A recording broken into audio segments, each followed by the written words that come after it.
Morning all of you. काय बघितलं होतं आपण लास्ट लेक्चर मध्ये, आठवते का?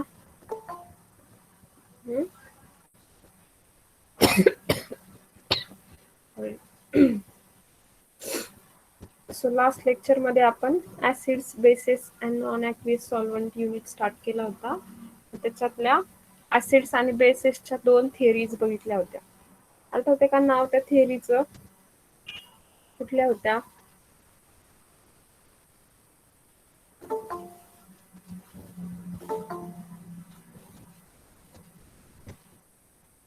आठवते का नाव थिअरीचं? कुठल्या होत्या?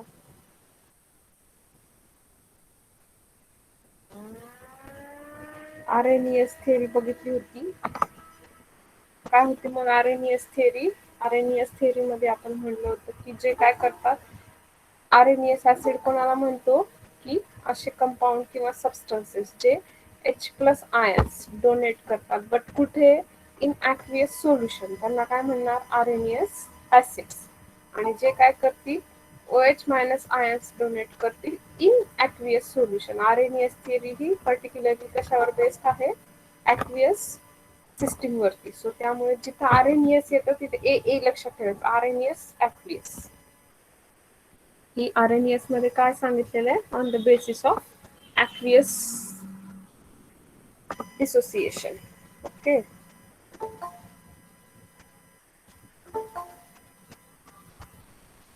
आणि लेक्चरला थोडस वेळेवर जॉईन करत चला रे. किती वेळ जातो हे जॉईन करून घेण्यामध्ये, बघा बघ.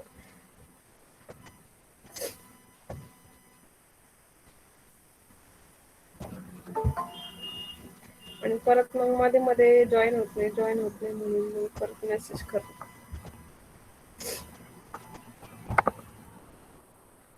मग आरएनएस नंतर आपण बघितलं होतं की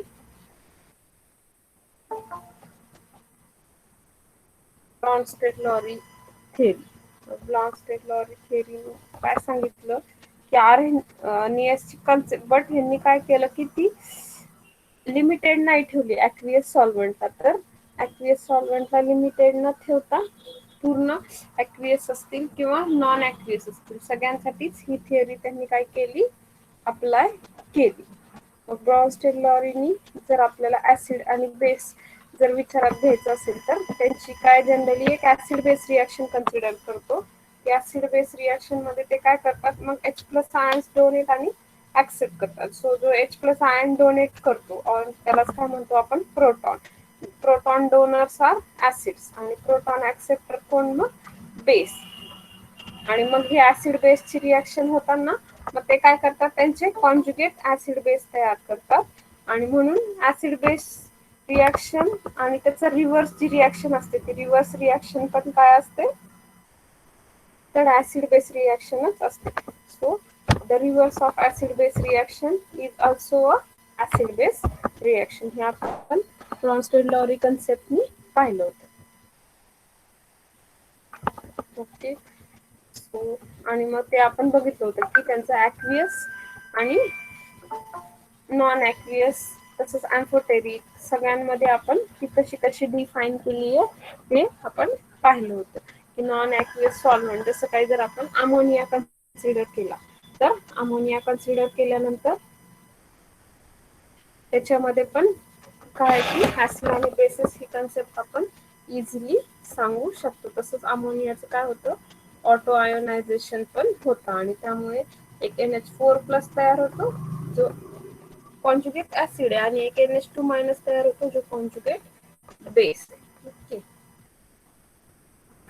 सो मग त्याच्यामध्ये काय म्हणलं होतं की finally an acid in Laurie-Bronsted, according to Laurie-Bronsted theory, is defined as a substance which has a tendency to donate a proton. Proton देतो, बट इथे काही कंडिशन आहे का इन ॲक्वियस सोल्युशन? अशी नाहीये. डेफिनेशन कोणासारखी आहे? आरएनएस सारखीच आहे, फक्त आरएनएस मध्ये जी कंडिशन होती की काय की ॲक्वियस सोल्युशन मध्ये, तसं ही कंडिशन इथे नाहीये. ॲक्वियस सोल्युशनची कंडिशन इथे नाहीये. So a base is substance which has a tendency to accept a proton. आणि मग बेस काय आहे? तर RNES मध्ये आपण OH मायनस आयन्स म्हणत होतो, बट इथे काय म्हणायला लागतं आपल्याला की ते काय करतील, इन्स्टेड ऑफ OH मायनस देण्यापेक्षा आपण इथे काय म्हणतोय की ते काय करतील, प्रोटॉन्स ऍक्सेप्ट करतील. So proton acceptors are called as a base. So मग ऍसिड बेस रिॲक्शन जर पाहिली तर ऍसिड बेस रिॲक्शनची जे काय प्रोडक्ट असतात ते पण ऍसिड बेसच असतात. सो आपण त्याला म्हणतो कॉन्जुगेट ऍसिड बेस पेअर. आणि मग ऍसिड बेस पेअरची रिव्हर्स रिॲक्शन जी आहे ती पण कशी आहे, ऍसिड बेसच आहे. हे आपण लॉरी ब्रॉन्स्टेड कन्सेप्ट वरनं शिकलो होतो. मग आता आपल्याला काय करायचंय, नेक्स्ट थिअरी बघायची. तर नेक्स्ट थिअरी कुठली आहे, लक्स फ्लड कन्सेप्ट. ही थिअरी आपल्याला आता बघायची. So it considers acid base reaction in terms of specific reaction of the oxide ion. ही कशाच्या बाबतीत सांगितली, आतापर्यंत आपण ज्या दोन थिअरी पाहिल्या त्यांच्यामध्ये स्पेसिफिकली त्या प्रोटॉन रिलेटेड होत्या. बट ही थिअरी तशी आहे का, नाही. तर या थिअरीमध्ये प्रोटॉन रिलेटेड ह्या नाहीये. ओके, सो ह्या ज्या आहेत त्या ऑक्साइड आयन्सच्या बाबतीत सांगितलेल्या आहेत. So an acid is a substance which accepts the oxide ion and base is a substance which donates the oxide ion. मग ऍसिड कशाला म्हटलंय की जो काय करतो, ऑक्साइड आयन ऍक्सेप्ट करतो. ऑक्साइड म्हणजे O2 minus ion. Okay, O आणि त्याच्यावरती दोन निगेटिव्ह चार्ज असेल त्याला आपण काय म्हणतो, ऑक्साइड आयन. सो ऍसिड कोणाला म्हणायचं की जो O2 मायनस ऍक्सेप्ट करेल, आणि बेस कुणाला म्हणायचं की जो ऑक्साइड आयन डोनेट करेल. So acid is a substance which accepts the oxide ion and base is a substance which donates the oxide ion. So an acid is oxide ion acceptor and base is a oxide ion donor. मग ऍसिडला काय म्हणणार, oxide ion acceptor, आणि बेसला काय म्हणणार, oxide ion donor. मग आता त्याचे examples पाहूया आपण. सो फर्स्ट एक्झाम्पल मध्ये दिसते बघा काय, CaO प्लस SiO2. आता ह्याच्यात आपल्याला काय बघायचंय, कोणता ऍसिड आहे कोणता बेस आहे. तर आता इथे बघा फायनल प्रोडक्ट काय झालाय, CaSiO3. म्हणजे SiO2 मध्ये काय झालाय, एक ऑक्सिजन ऍड झालाय. म्हणजे SiO2 ने काय केला, ऑक्साइड आयन ऍक्सेप्ट केला. So SiO2 will be an acid because oxide ion acceptors are the acid. म्हणून ऑक्साइड आयन SO2 ने ऍक्सेप्ट केलाय SiO2, म्हणून ते काय झाला, हा ऍसिड. आणि ह्यानी काय केलं, ऑक्साइड आयन डोनेट केला, म्हणून हा काय झाला, base. So calcium oxide is a base and silicon dioxide is an acid. तर सिलिकॉन डायऑक्साइड काय ऍसिड आहे आणि कॅल्शियम ऑक्साइड हा काय बेस आहे. So PbO plus SO3 gives PbSO4. मग परत इथे पण काय तसंच होतं, SO3 मध्ये एक ऑक्सिजन काय होतोय, ऍड होतोय SO4. So SO3 will be acid and lead oxide will be the base. But this concept has only limited scope. कारण हे फक्त आपण कधी अप्लाय करू शकतो, जिथे ऑक्साइड आयन्स प्रेझेंट आहे तिथे. बाकीच्या ठिकाणी अप्लाय करू शकतो का, नाही. सो त्यामुळे आपण काय करू शकत नाही, ह्याला खूपच लिमिटेड स्कोप आहे. त्यामुळे ही थेरी आपण सगळीकडे अप्लाय करू शकत नाही. सो जिथे फक्त ऑक्साइड आयन्स आहेत तिथेच आपण ही थेरी काय करू शकतो, अप्लाय करू शकतो. सो सॉल्वंट नेक्स्ट थिअरी मग आपल्याला बघायची, म्हणून सॉल्वंट सिस्टीम और ऑटो आयोनायझेशन कन्सेप्ट. ऍक्च्युली ही तुमच्या सिलेबस मध्ये दिलेली नाहीये, बट ही थिअरी समजल्याशिवाय आपल्याला नॉन ऍक्वियस सॉल्वंटच्या रिॲक्शन आणि पुढच्या ज्या गोष्टी आहेत ते कळणार नाही. त्यामुळे हा पॉइंट मी याच्यामध्ये ऍड केलेला आहे. So, according to Franklin, an acid is a substance in a solvent increases the concentration of cation characteristics of that solvent, and base is a substance in a solvent increases the concentration of an anion characteristics of the solvent. मग solvent system concept मध्ये acid कोणाला म्हणायचं, तर acid म्हणजे असे substances किंवा compound आहेत जे काय करतात की H म्हणजे इथे H प्लस म्हणलंय का नाही, त्या सॉल्व्हंटचा जो काही कॅरेक्टरिस्टिक केटायन आहे त्याचं कॉन्सन्ट्रेशन वाढवतात. So either it will be H plus or anything. Okay, so त्यामुळे आपण काय म्हणतोय की इथे सॉल्व्हंट सिस्टीम कन्सेप्ट मध्ये ऍसिड कोणाला म्हणणार किंवा कशाला म्हणणार की which increases the concentration of cation. But कोणते केटायन, कोणते पण केटायन का नाही, तर which is the characteristics of that solvent. ते त्या सॉल्व्हंटचे काय पाहिजे, कॅरेक्टरिस्टिक केटायन्स पाहिजे. So and base is a substance which in a solvent increases the concentration of an anion which is characteristics of that solvent. मग base कोणाला म्हणायचं की असे anion जे काय करतील, वाढवतील कुठे, सॉल्व्हंट मध्ये. बट कसे, ते पण त्या सॉल्व्हंटचे कॅरेक्टरिस्टिक्स anion पाहिजे. हे आता जर जेव्हा आपण एक्झाम्पल बघू तेव्हा तुम्हाला जास्त कळेल. आपण नेक्स्ट स्लाइड मध्ये सॉरी त्याचे एक्झाम्पल्स बघूया. The characteristic cations and anions of the solvent are the ions produced during the autoionization. आणि मग हे कॅरेक्टरिस्टिक्स कॅटायन्स आणि anions कधी प्रोड्यूस होतात, तर जेव्हा त्या सॉल्व्हंटचं काय होतं, ऑटो आयोनायझेशन होतं. जसं की आपल्याला माहिती वॉटरचं ऑटो आयोनायझेशन होतं, तसंच बाकीचे पण काही सॉल्व्हंट आहेत ज्यांचं काय होतं, ऑटो आयोनायझेशन होतं. मग ते कुठले कुठले आता आपण बघूया. फर्स्ट तर आपला युनिव्हर्सल सॉल्व्हंट आहेच वॉटर. मग वॉटरचं आयोनायझेशन कसं होतं, H3O plus plus OH minus. मग हा H3O प्लस जो आहे तो काय आहे, सॉल्व्हंट केटायन. आणि हा जो OH मायनस आहे तो OH मायनस काय, तर solvent anion. So thus in water substances gives H3O plus ions are acids. हा काय मग सॉल्व्हंट केटायन म्हणजे कॅरेक्टरिस्टिक्स ऑफ दॅट सॉल्व्हंट आहे. ओके, म्हणून ह्याला काय म्हणणार आहे आपण, ऍसिड, कारण तो it is a part of that solvent, right. So then those giving OH minus ions are bases. जो जे काय करतील, OH minus ions वॉटर मध्ये प्रोड्यूस करतील त्यांना काय म्हणणार मग, बेसिस. कारण का तर वॉटरची कॅरेक्टरिस्टिक्स anions कुठले, OH मायनस. सो जे काय करतील मग वॉटर मध्ये OH मायनस देतील त्यांना काय म्हणणार आपण, base. So liquid ammonia also undergoes autoionization like a water to form NH4 plus and NH2 minus. So NH4 plus ला काय म्हणणार, solvent cation, आणि NH2 minus ला काय म्हणणार, solvent anion of that solvent, characteristics of that solvent. मग जे काय करतील कंपाऊंड आपण त्याच्यामध्ये ऍड केल्यावर अमोनियामध्ये जर त्यांनी NH4 प्लस दिला किंवा NH2 मायनस दिला कॅरेक्टरिस्टिक्स, तर म्हणजे कॅरेक्टरिस्टिक केटायन ऑफ anion, तर आपण त्यांना काय म्हणणार, आयदर ऍसिड किंवा बेस. सॉरी.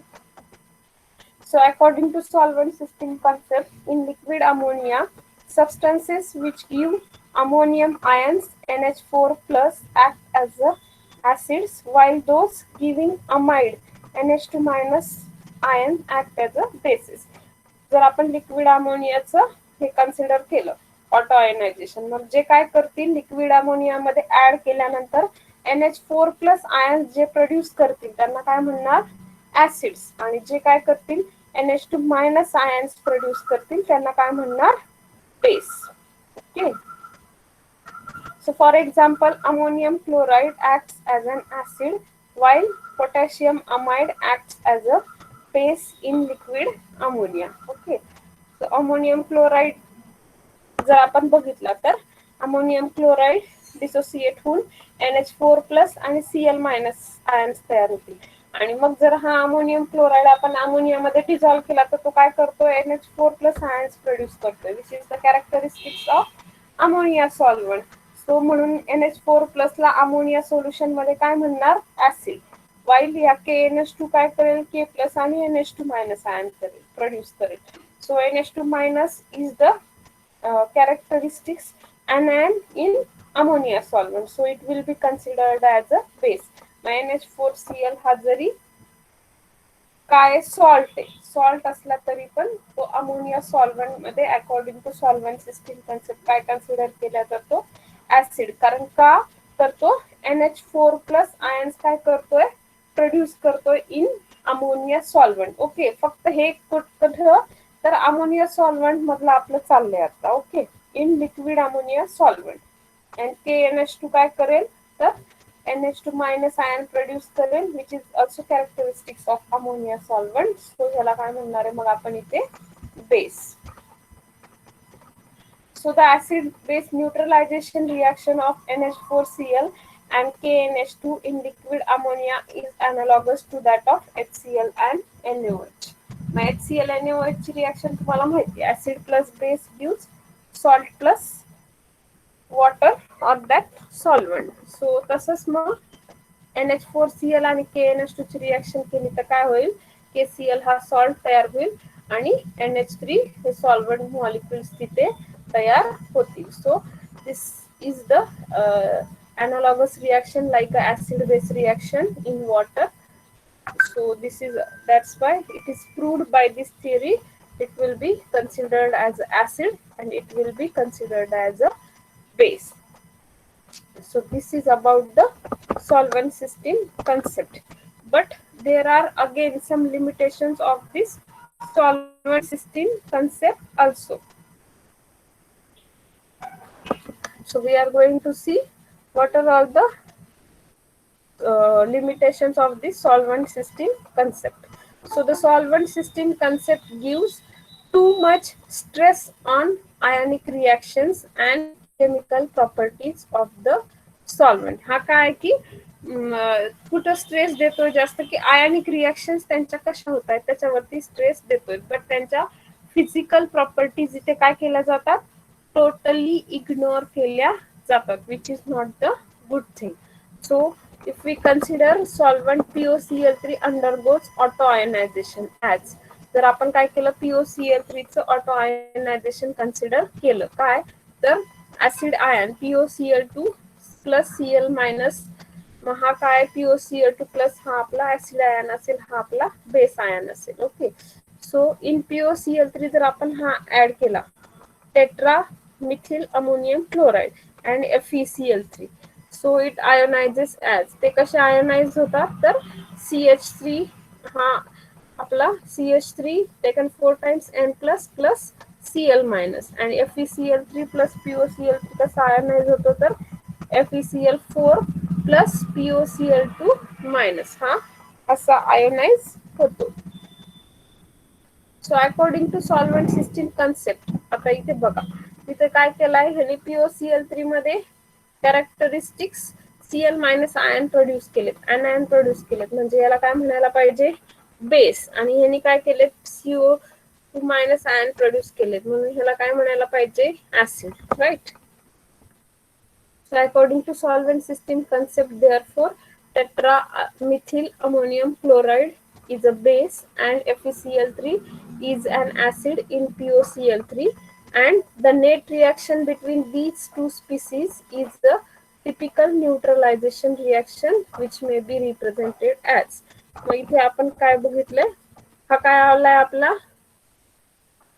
बेस, सॉरी हा ऍसिड आयन आणि हा काय बेस आयन. मग ऍसिड आयन आणि बेस आयनचे रिएक्शन काय व्हायला पाहिजे, न्यूट्रलायझेशन रिएक्शन झाली आहे का मग neutralisation reaction, yes. So the above view receives support from the fact that FeCl3 can be titrated quantitatively against tetramethyl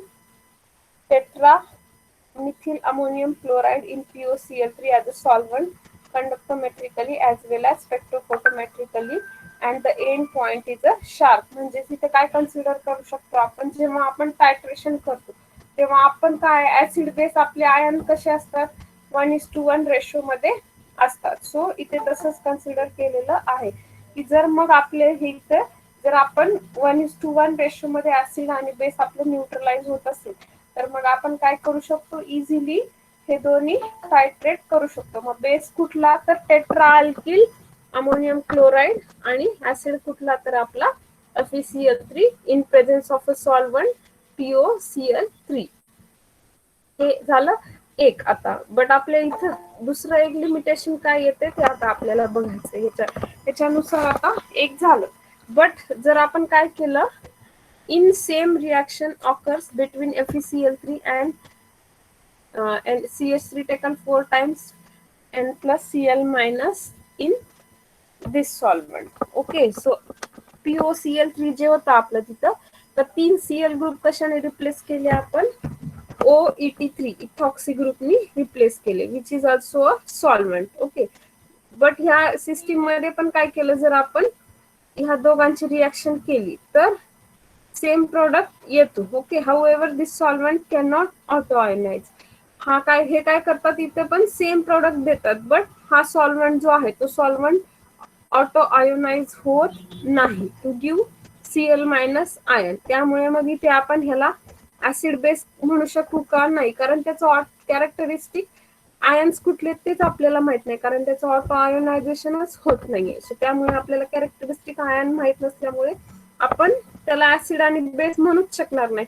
जे सॉल्व्हेंट्स ऑटो आयोनाइज होत नाहीत, मग त्यांच्या बाबतीत आपल्याला कसं कळणार की त्यांचे कॅरेक्टरिस्टिक्स आयन्स कुठले आहेत. आणि त्यामुळे आपण कुठल्या कोणालाही तिथं ऍसिड आणि बेस असं म्हणू शकत नाही, जरी रिएक्शनचा प्रोडक्ट जरी सेम असला, as like previous solvent. So in fact, there is no evidence for the autoionization of this solvent. So the solvent system concept fails to explain the reaction between FeCl3 and this in this solvent. Okay, so त्यामुळे solvent system कन्सेप्टचे पण काय काही limitations आहेत, जसं की जे काही solvent असतील ते जर ऑटो आयोनाइज होत नसतील, तर मग त्यांच्या बाबतीत आपण कसं सांगणार की कोणते ऍसिड्स आहेत आणि कोणते बेसेस आहेत. त्यामुळे ही सॉल्व्हंट सिस्टीम कन्सेप्ट पण शिकणं आपल्याला खूप महत्वाचं आहे. ओके, सो मग आता नेक्स्ट थिअरी आपल्याला बघायची आहे कुठली, तर लेविस ऍसिड्स अँड बेसिस. तसं ही तुम्ही आधी बघितलेली आहे, पण आता परत एकदा आपण रिवाइज करू. Okay, so according to Lewis concept, a base is defined as a substance which can donate electrons. जे काय करतो, इलेक्ट्रॉन डोनेट करू शकतो, त्या और इलेक्ट्रॉन डोनर ज्याला आपण म्हणतो त्यांना काय म्हणतो, बेस. आणि मग जे इलेक्ट्रॉन्स काय करतील, ऍक्सेप्ट करू शकतात, त्यांना काय म्हणणार, तर acid. So an acid is a substance which can accept the electron. So electron acceptors are called as the acids. So Lewis acid is a chemical species that contains an empty orbital which is capable of accepting an electron pair from a Lewis base to form a Lewis adduct.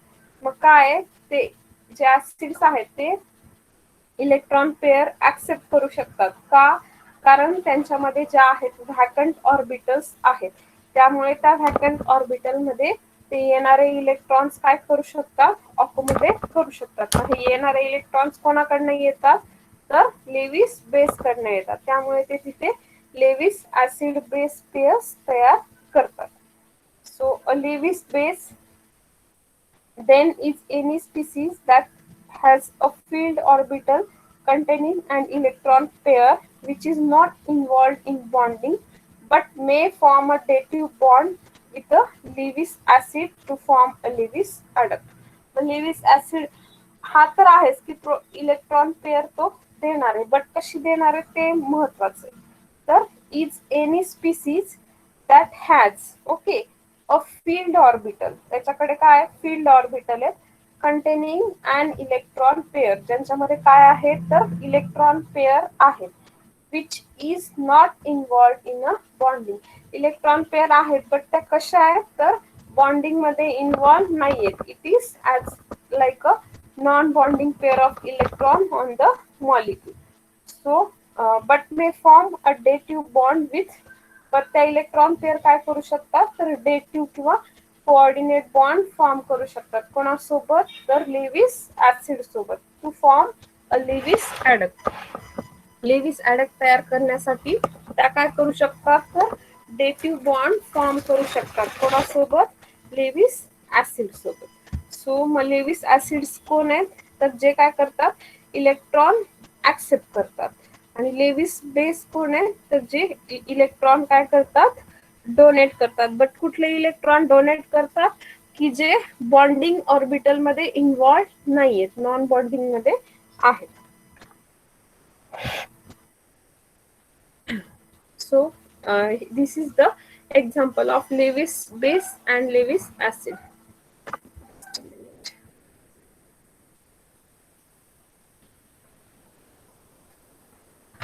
So हे example बघा. मग Lewis base, आता हा calcium oxide आहे आपला, आणि हा Lewis acid कुठला आहे, तर आपला SO3.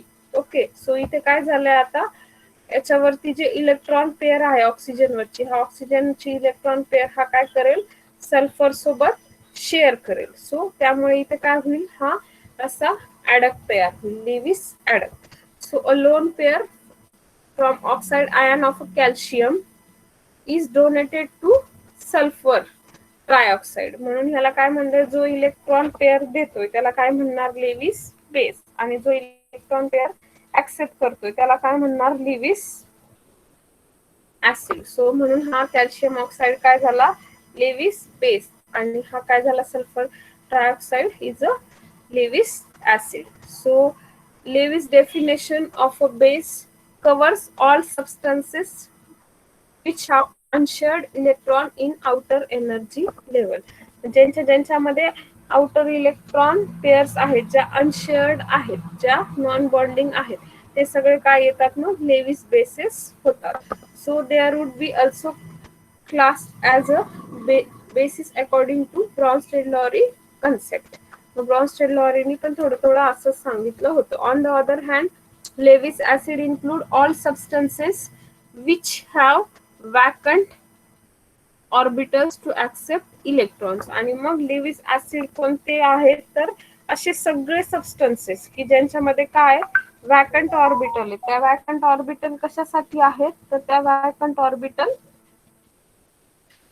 ते इलेक्ट्रॉन पेअर ऍक्सेप्ट करण्यासाठी आहेत. So these include the following types. तर ते कुठले कुठले आहेत आता बघूया आपण, लेविस ऍसिड्स कुठले कुठले आहेत. So first, all cations are regarded as a Lewis acids.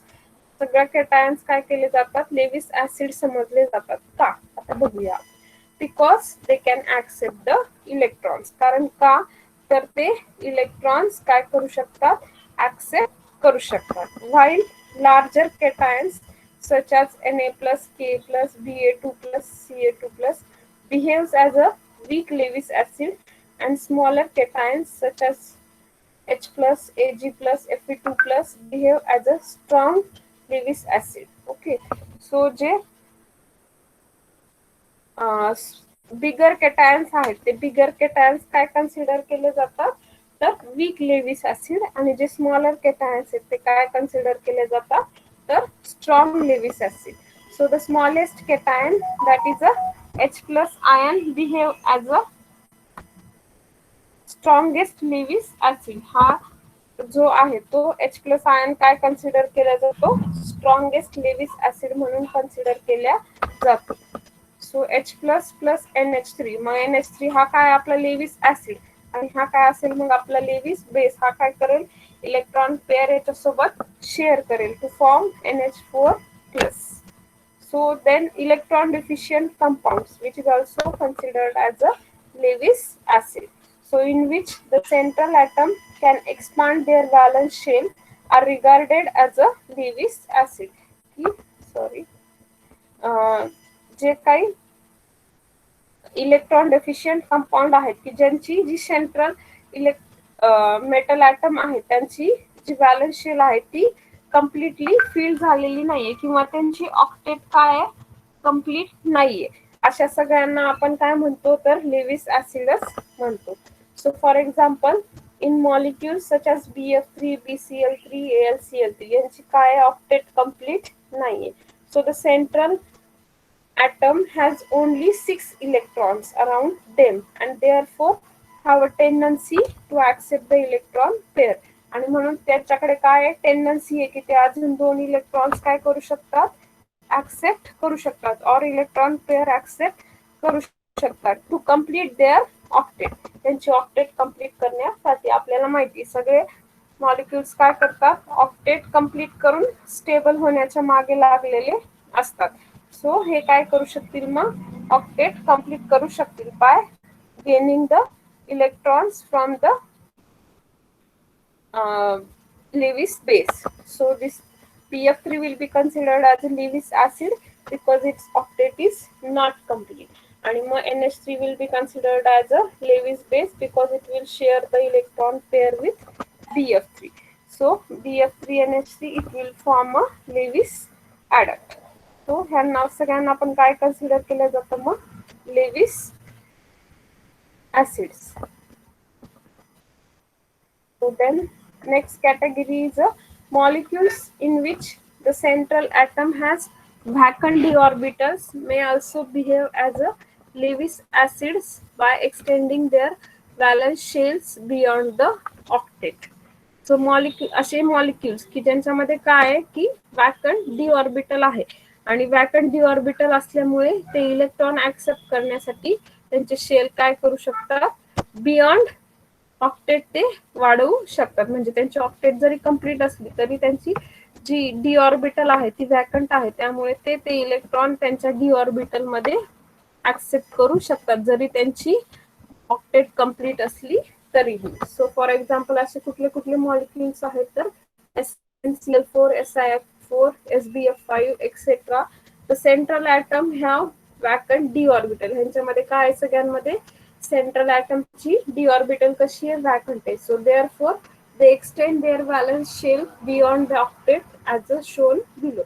मग ते काय करतील, इलेक्ट्रॉन्स कुठे ऍक्सेप्ट करतील तर त्या वॅकंट डी ऑर्बिटल मध्ये. सो त्यामुळे त्यांची जरी ऑक्टेट कंप्लीट असली तरी पण ते इलेक्ट्रॉन पेअर काय करतात, ऍक्सेप्ट करतात. So SiF6 is going to accept the electron from fluorine, so it will be considered as an acid, it will be considered as a base to form SiF6 minus. तसंच SnCl4 आणि SbF5 च्या बाबतीत पण होईल. Okay, so molecules next category which will be considered as a Lewis acid is sorry molecules in which the central metal atom is bonded to atoms of different electronegativities through one or more multiple bonds also behave as a Lewis acid. की ज्यांच्यामध्ये काय आहे तर एक central item metal item आहे, central item आहे की जो काय वेगवेगळ्या इलेक्ट्रोनिगेटिव्ह ॲटमला अटॅच म्हणजे किंवा सेंट्रल ॲटमची आणि त्या शेजारच्या ॲटमची इलेक्ट्रोनिगेटिव्हिटी कशी आहे, वेगळी आहे आणि त्यांच्यामध्ये काय मल्टिपल बॉन्ड्स आहेत, असे पण काय आपण लेविस ऍसिड म्हणू शकतो. मग जसं की आपलं best example is a CO2. CO2 मध्ये काय आहे मग कार्बन आणि ऑक्सिजन. ऍज वी नो ऑक्सिजनची इलेक्ट्रोनिगेटिव्हिटी कशी आहे कार्बन पेक्षा ऑब्विसली जास्त आहे, त्यामुळे त्यांच्यातली इलेक्ट्रॉन पेअर जी शेअर्ड इलेक्ट्रॉन पेअर असेल ती जास्त कोणाकडे खेचलेली असेल, ऑब्विसली ऑक्सिजनकडे. सो त्यामुळे ऑक्सिजनकडे काय येईल, पार्शियल निगेटिव्ह चार्ज येईल आणि कार्बन वरती काय येईल, पार्शियल पॉझिटिव्ह चार्ज येईल आणि त्यामुळे त्यांना काय म्हणू शकतो आपण, लेविस ऍसिड. कारण का, मग हा कार्बन काय करू शकतो तर इलेक्ट्रॉन पेअर ऍक्सेप्ट करू शकतो या पार्शियल पॉझिटिव्ह चार्जमुळे आणि त्यामुळे जर आपण त्याची OH मायनस लेविस बेस सोबत रिएक्शन केली, so it forms the Lewis adduct. So in other words, the electron charge density on carbon atom decreases and therefore carbon atom in carbon dioxide as an electron acceptor.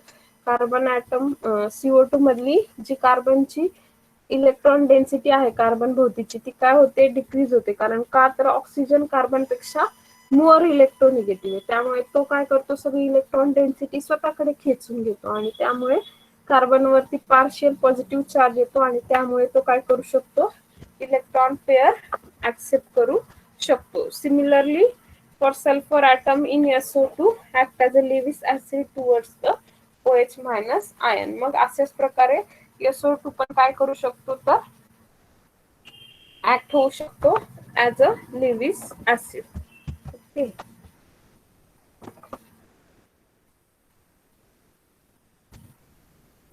So sulfur trioxide also act as a Lewis acid. Its electronic structure is shown before. आधी आपण पाहिले की SO2.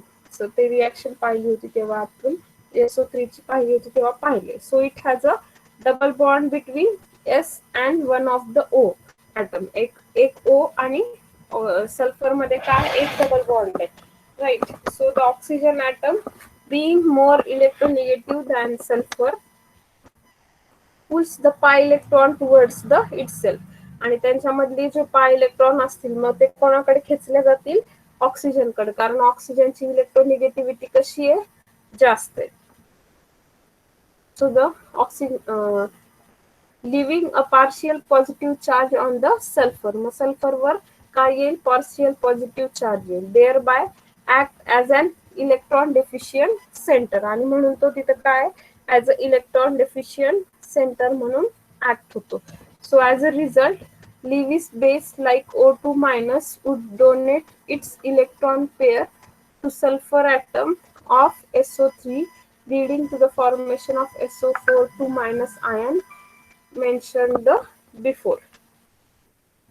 मग इथे म्हणूनच काय केलं जातं की हा जो आहे आपला SO3 तो काय करू शकतो पार्शियल पॉझिटिव्ह चार्ज असल्यामुळे तो इलेक्ट्रॉन डेफिशियंट कन्सिडर केला जातो आणि मग तो काय करू शकतो O2 मायनस आयन ऍक्सेप्ट करू शकतो त्यांच्याकडनं इलेक्ट्रॉन पेअर ऍक्सेप्ट करू शकतो to form SO4 minus so SO3 is also considered as a Lewis acid so limitations of Lewis concept जसं बाकी सगळ्या थिअरीच्या लिमिटेशन्स होत्या तसंच लेविस कन्सेप्टच्या पण काही लिमिटेशन्स आहेत तर कुठले लिमिटेशन्स आहेत ते आता आपण बघूया त्याच्यातले फक्त जे दोन मोस्ट इम्पॉर्टंट आहेत तेच इथे डिस्कस केलेले आहेत so Lewis concept is too general and includes all reactants which can form the coordination bond कारण का तर सगळ्यांनाच लेविस कन्सेप्ट नुसार काय म्हणायला लागतं ऍसिड्स किंवा बेसिस म्हणायला लागतं even metals in their zero oxidation state FeNiCOMn are termed as a Lewis acid because in their complexes with pi acceptor ligand such as CO म्हणजे ते कॉम्प्लेक्सेस तयार करताना काय करतात तर इलेक्ट्रॉन पेअर्स ऍक्सेप्ट करतात म्हणून ह्या सगळ्यांनाच तिथे काय म्हणायला लागतं ऍसिड्स म्हणायला लागतं बट असं शक्य आहे का सगळ्यांनाच ऍसिड्स आणि बेसिस म्हणणं तर नाही the relative strength of acids and bases can not be explain on the basis of Lewis theory तसंच मग काय की कोणाला ऍसिड म्हणायचं कोणाला बेस म्हणायचं आणि ते किती रिलेटिव्हली कोण स्ट्रॉंग आणि कोण वीक हे पण एक्सप्लेन करता येणार आहे का ह्या थिअरीनी तर ते पण ह्या थिअरीनी एक्सप्लेन करता येणार नाही कारण का तर ही खूप जनरल कन्सेप्ट आहे जे इलेक्ट्रॉन पेअर ऍक्सेप्ट करू शकतात ते ऍसिड्स जे इलेक्ट्रॉन पेअर डोनेट करू शकतात ते बेस ही खूपच जनरल कन्सेप्ट झाली त्यामुळे आपण इझिली त्यांना काय म्हणू शकत नाही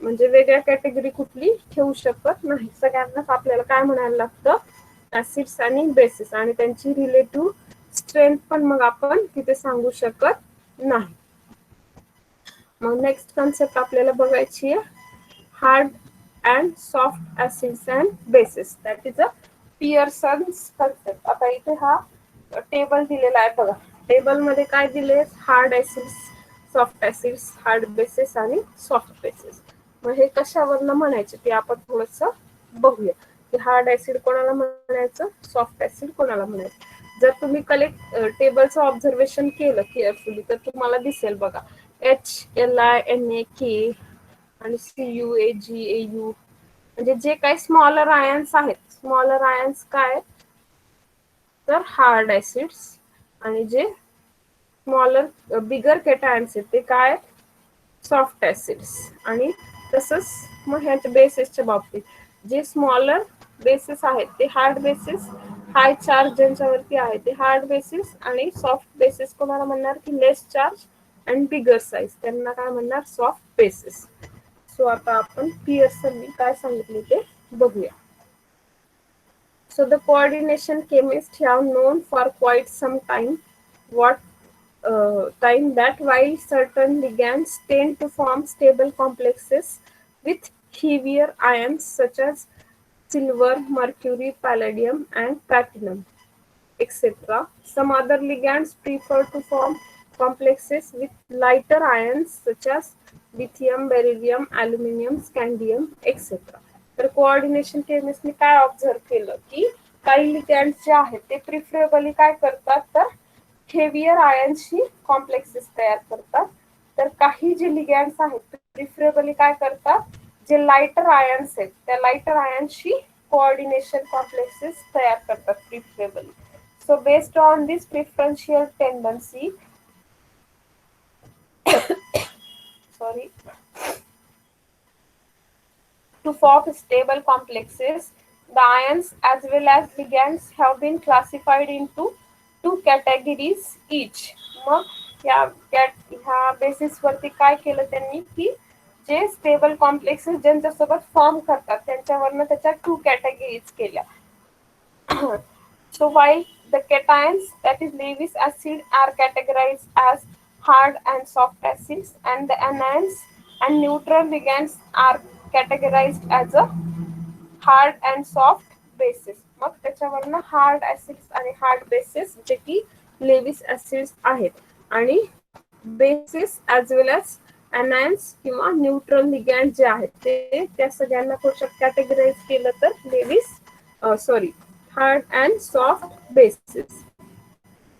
So a general classification of some common cations, that is Lewis acid, into hard and soft acid is shown in the table. हे इथे दाखवलेलं आहे.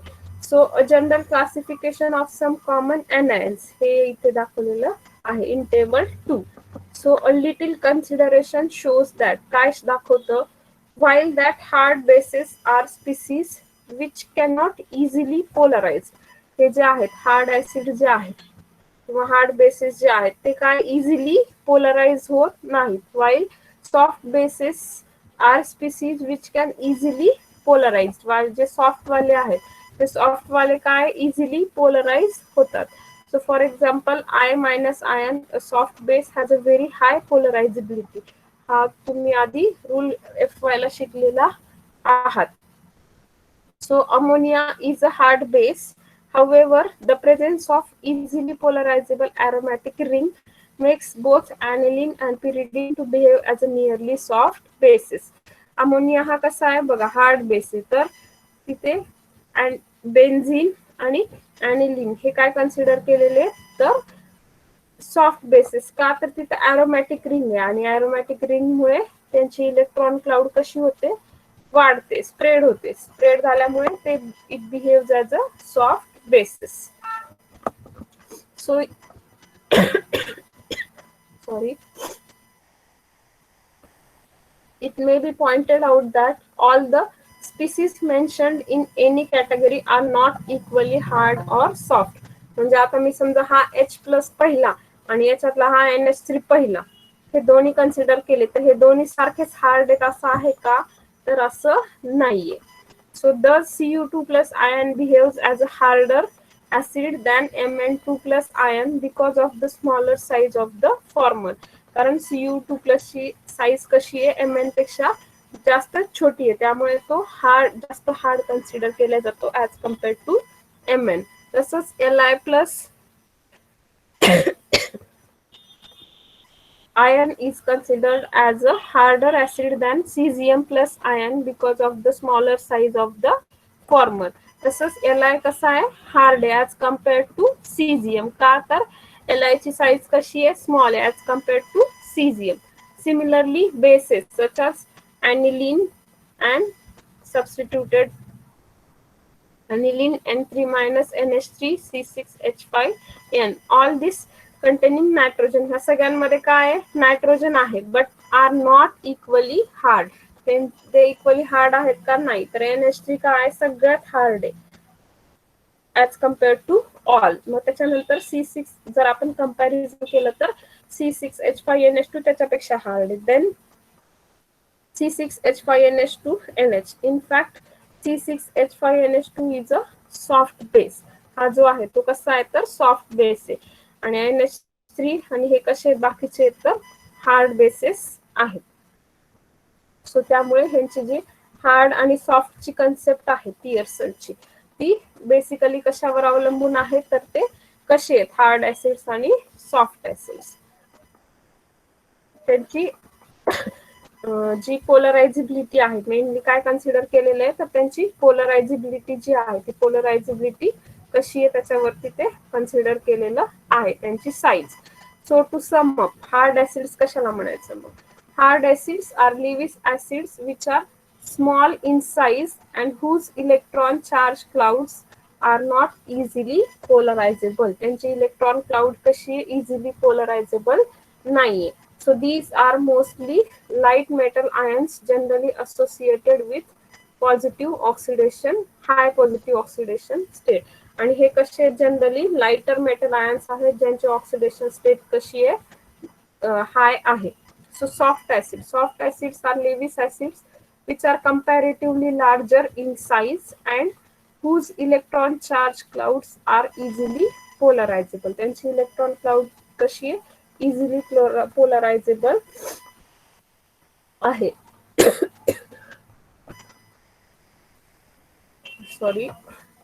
These are mostly heavy metal ions generally associated with low or even zero positive oxidation state. आणि त्यांची zero किंवा low positive oxidation state असते.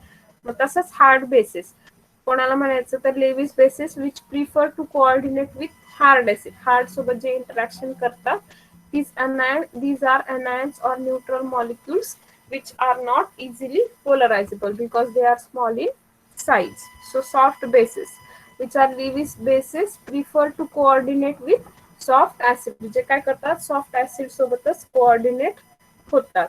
So these are anions or neutral molecules which are easily polarizable. ते काय easily polarise होतात कारण का आता त्यांची साईज कशी आहे large. So it is important to note that there is no sharp demarcation between hard and soft. So it is a just comparative की कोणाला सॉफ्ट म्हणायचं आणि कोणाला हार्ड म्हणायचं. So metals and non-metals in their lower oxidation state behave as a soft acids while the same species in higher oxidation state behaves as a hard acid. मग generally काय म्हणलंय की जे मेटल्स आहेत आणि नॉन मेटल्स आहेत ते जर काय असतील हा झिरो किंवा लो ऑक्सिडेशन स्टेट मध्ये असतील तर त्यांना आपण काय म्हणतो तर सॉफ्ट ऍसिड. देन ते जर हाय ऑक्सिडेशन स्टेट मध्ये असतील तर त्यांना काय म्हणतो आपण हार्ड ऍसिड्स. तो मग हार्डची कन्सेप्ट कशावरती आहे तर स्मॉल चार्ज नाही हाय चार्ज स्मॉल साईज आणि बेसिस किंवा जी आपली सॉफ्टची कन्सेप्ट आहे सॉफ्ट मध्ये काय म्हणतो साईज लार्ज आणि चार्ज स्मॉल दोन्ही कसं आहे vice versa. Okay. So today we will stop here. The remaining part of this unit we will discuss in the next lecture. Okay. So don't leave the class. Your next teacher will join in some time. So thank you all of you.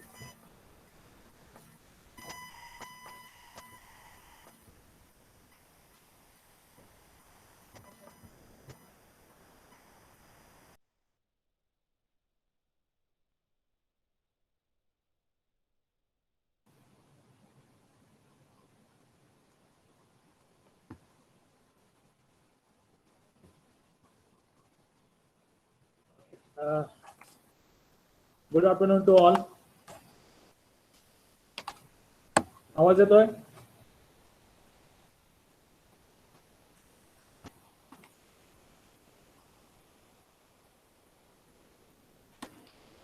Good afternoon, one and all. Can you hear me? Yes. Yes, sir. Sir. Okay, good. So today we are going to start our lecture about the analytical chemistry. We have completed our first lecture, first topic. Okay. First topic मध्ये आपण जे घेतलं त्याच्यात कोणाला काय अडचण? First topic कुठला होता आपला?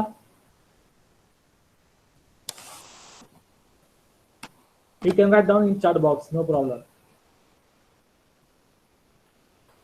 Which one was the first topic? Anyone? Okay, sugar industry. Good, Shreya. So, any doubt regarding the sugar industry? If you can ask. Okay, okay. Sugar industry was the first topic. जर sugar इंडस्ट्रीमधला तुम्हाला कुठलाही point समजला नसेल किंवा त्यातले doubts असतील तर तुम्ही विचारू शकता किंवा आत्ता विचारा किंवा on my number you can drop the message. Okay. Now we have started to discuss some introduction about the second topic. The name of the second topic was SSI, means small scale industry. Okay. So today we are going to discuss about the small scale industry. We will see the introduction about the SSI. SSI means small scale industry. Okay. So what is meant by SSI? What are the aspects of the SSI? And different categories are there, different products are there which comes under small scale industry, and we will have to see all these points. Okay. Uh, Here I am going to share the presentation. Just let me know, is it visible to you?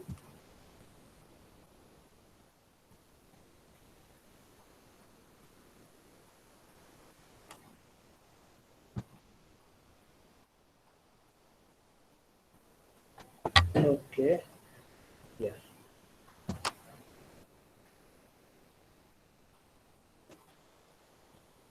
Okay. Can you see the PPT? Yes, sir. Okay. Small scale industry. So now suggests that industry will be a small one. Okay. Its investment will be small. Manpower will be small. Okay. So industry is divided into three parts. One is the small scale industry, second is the medium scale industry, and third one is the large scale industry. And for our syllabus, the first point is that small scale industry. So what is mean by small scale industry? Okay, तर त्याचा अर्थ काय आहे ते आपण बघणार आहे. तर शॉर्ट मध्ये आपण SSI कॅपिटल मध्ये म्हणतो. The term small scale industry indicates an individual undertaking industry, म्हणजे एखादी इंडस्ट्री स्वतः चालू केली असेल किंवा 2 किंवा 3 पार्टनर मध्ये पण सुरू केलेली असेल अशी industry. So individual undertaking industry in which the entire expenses on fixed asset don't exceed more than ₹1 crore. एक जनरल सांगितलेलं आहे की याच्यावर जेवढा खर्च असतो किंवा आपण जे प्रोडक्ट्स बनवतो त्याचा खर्च जवळपास 1 करोड पेक्षा जास्त नसतो अंदाजे सरासरी. Okay, but it not a certain and can be change with the government rules. आता गव्हर्नमेंटचे काही रूल्स असतात, त्यांनी स्पेसिफाय केलेलं असते की स्मॉल इंडस्ट्री कोणाला म्हणायचं, त्याच्या अमाऊंट किती, इन्व्हेस्टमेंट किती, ठीक आहे. त्यानुसार त्यांना टॅक्स मध्ये किंवा बाकीच्या गोष्टीमध्ये आपण त्यांना सूट देतो. Okay, so according to the government rules, the small industry is the industry which is undertaken by the individual and its expenses should not exceed more than the 1 crore. Okay, so this amount can be in the form of ownership or hire purchase or it may be lease. Lease म्हणजे काय, तुम्ही भाड्याने घेऊ शकता किंवा स्वतःचे जर पैसे असतील, स्वतःचं वैयक्तिक फर्म असेल तर तुम्ही चालू करू शकता. Okay, so this is small scale industry. There are different types of small industry and they are very important for the Indian economy. आपल्या अर्थव्यवस्थेसाठी, भारताच्या अर्थव्यवस्थेसाठी हे खूप महत्वाचं आहे. Okay, it gives a very good stability to the Indian economy and has emerged as a dynamic and vibrant sector of the economy. Okay, जसं फॉरेनच्या देशामध्ये खूप मोठ्या इंडस्ट्री असतात, स्मॉल इंडस्ट्री असतात, पण आपल्या देशामध्ये स्मॉल इंडस्ट्री पर्सेंटेज खूप आहेत, त्याच्यामुळे आपल्याला चांगली स्टेबिलिटी पण मिळते. ठीक आहे. So these are the some examples of small scale industry. The first one is the manufacturing matchbox. Okay, you can see that the image. Second one is the papadam, like we prepare the papad. पापड तुम्हाला सर्वांना माहित असेल, आपण खातो घरात. आणि आपलं हे पण माहित असेल की काही महिला बचत गट असतात. ओके, त्या महिला बचत गटमध्ये 6-7 लेडीज एकत्र येतात आणि एक छोटासा व्यवसाय स्टार्ट करतात. ओके, असे व्यवसाय ते काय होतात, comes under the SSI. There are different types of the SSI. For example bakery आहे, कॅन्डल्स आहे, candles manufacture of candles, school stationery. School stationery म्हणजे त्याच्यामध्ये नोटबुक असेल, पेन असेल, पेनचे वेगवेगळे प्रकार आहेत. ओके, परत वही असेल, पुस्तक असतील. ओके, अजून आपण म्हणू शकतो त्याच्यामध्ये calendars. So all this comes under stationery.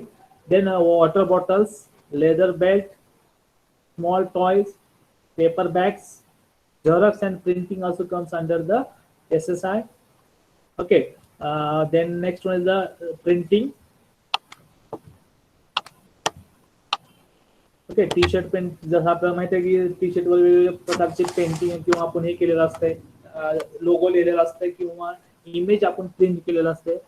That also comes under the this SSI. Photography is there. Beauty parlor also it comes under the SSI. So these are some example. अजून खूप सारे आहेत पण याच्यातले थोडेसे मी इथं लिहिलेले आहे. So all these are comes under the SSI. Now we have to see the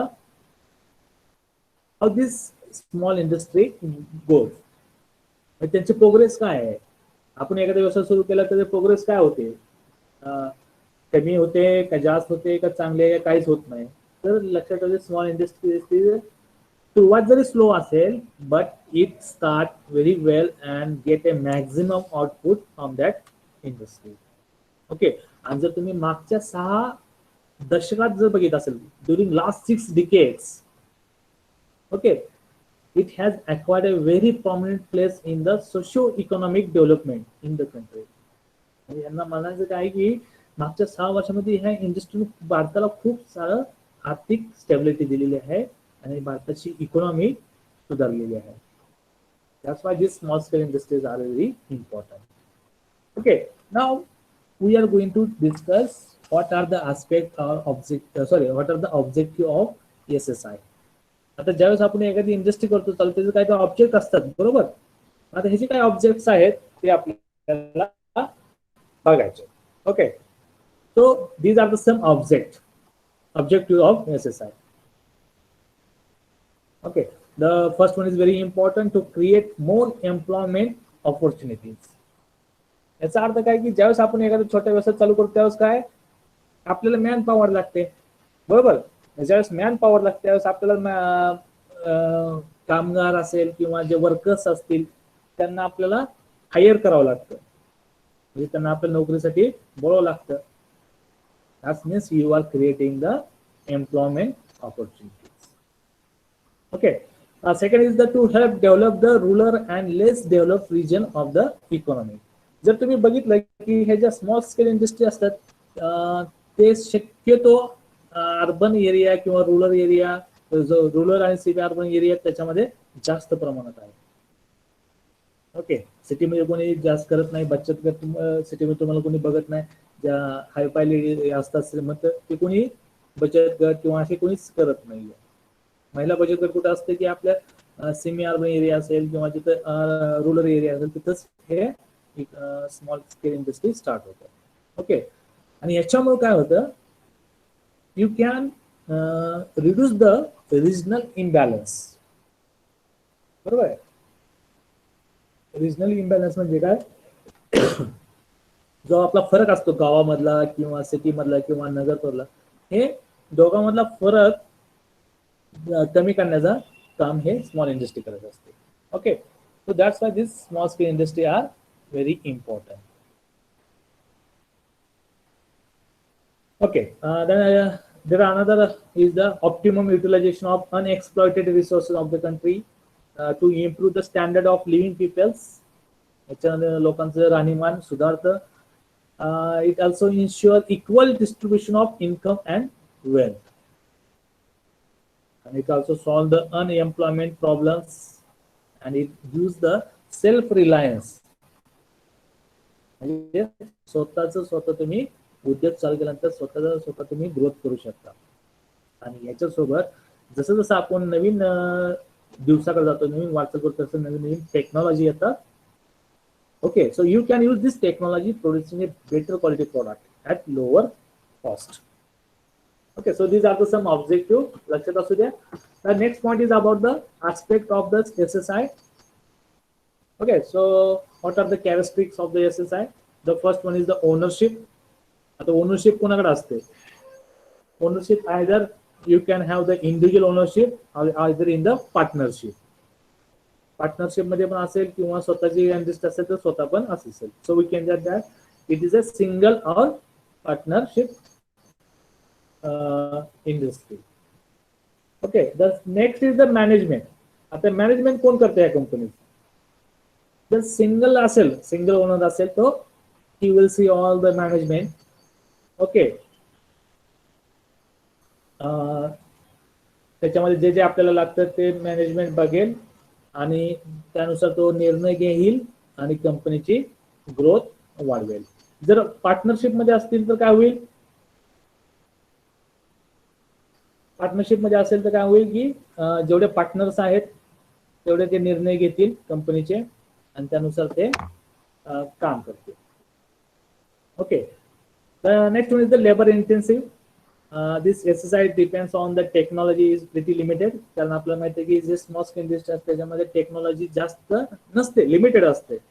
okay, hence you use labour and manpower for their production activity.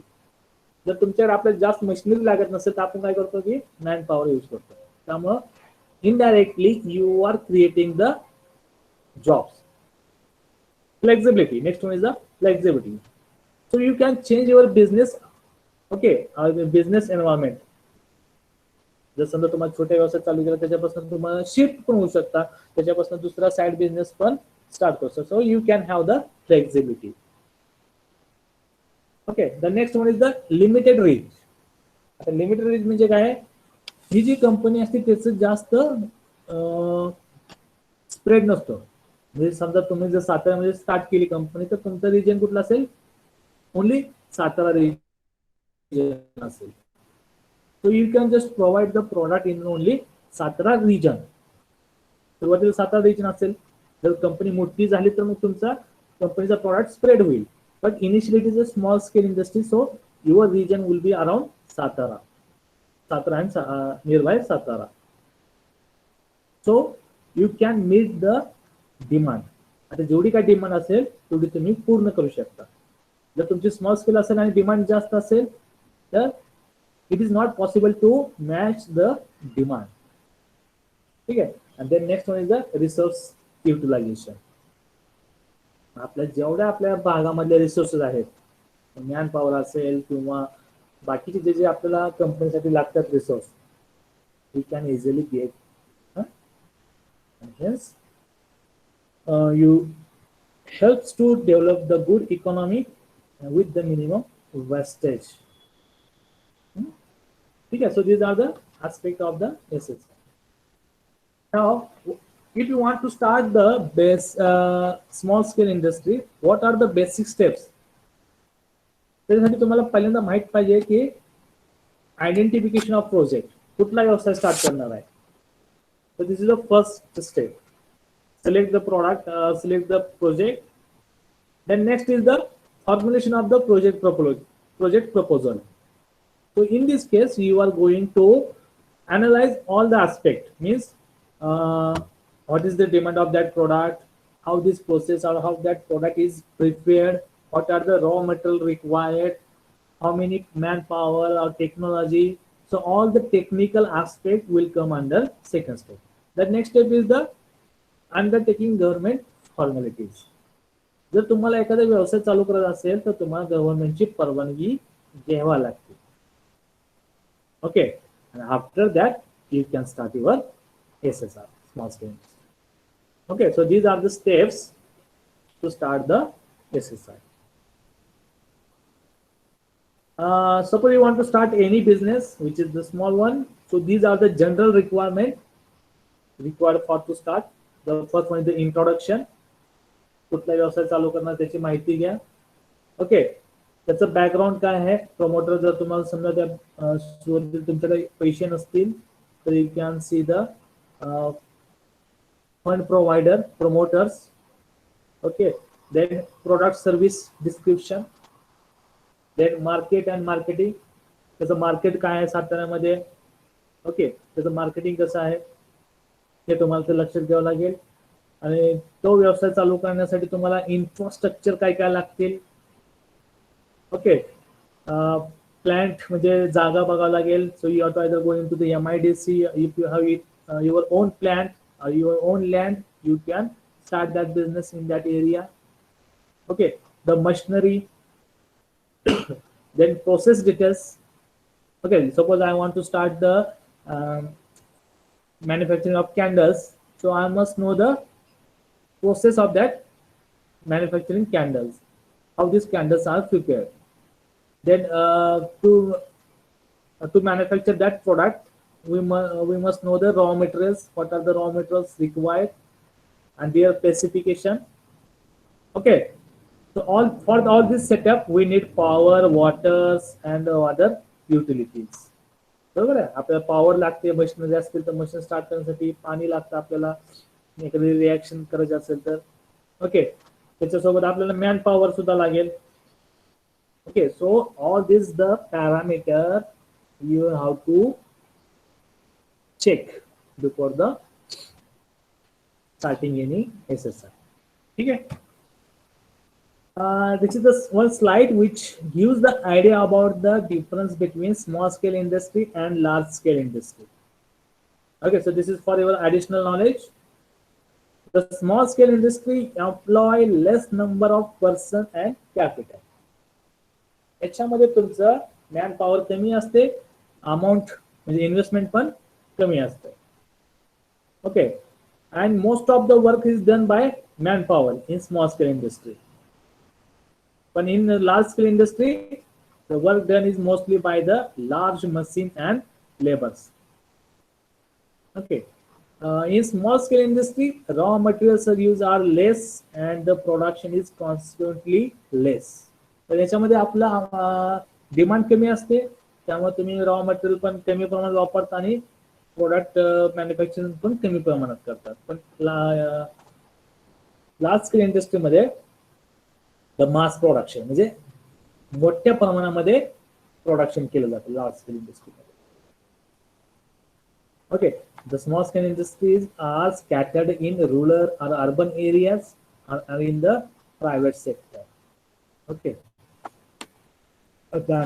In large scale industry, they are located in urban centers or in the public sector or run by the big industrialists. Cotton textiles असेल, jute textiles असेल किंवा मोठ्या मोठ्या company असू शकते. So this is the difference between the small scale and large scale industry, okay. So this is about the introduction, okay. Now we are going to see about the first product which comes under the SSI. SSI means small scale industry, and name of that product is safety matches, okay. So what is mean by safety matches? माहिती आहे तुम्हाला? Safety matches म्हणजे काय, ऐकलाय शब्द कधी? Anyone?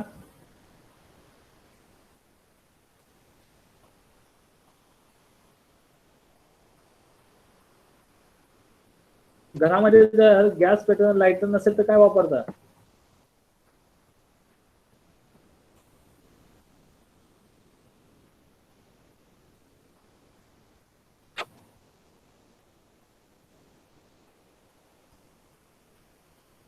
Hello, आवाज येतोय ना? चॅट बॉक्स मध्ये लिहा.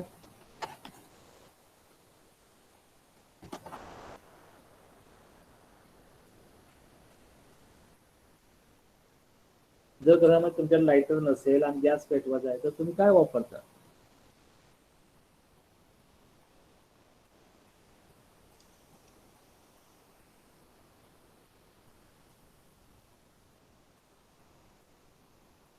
बोला लवकर. माचिस. matches. Okay, good. Mayuri matchbox. माहिती काय म्हणतो मोनिका त्यांना आपण मॅचबॉक्सला?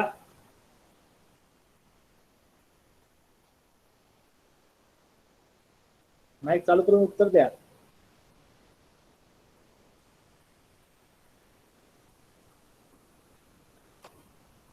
माहितीत काय म्हणतो आपण?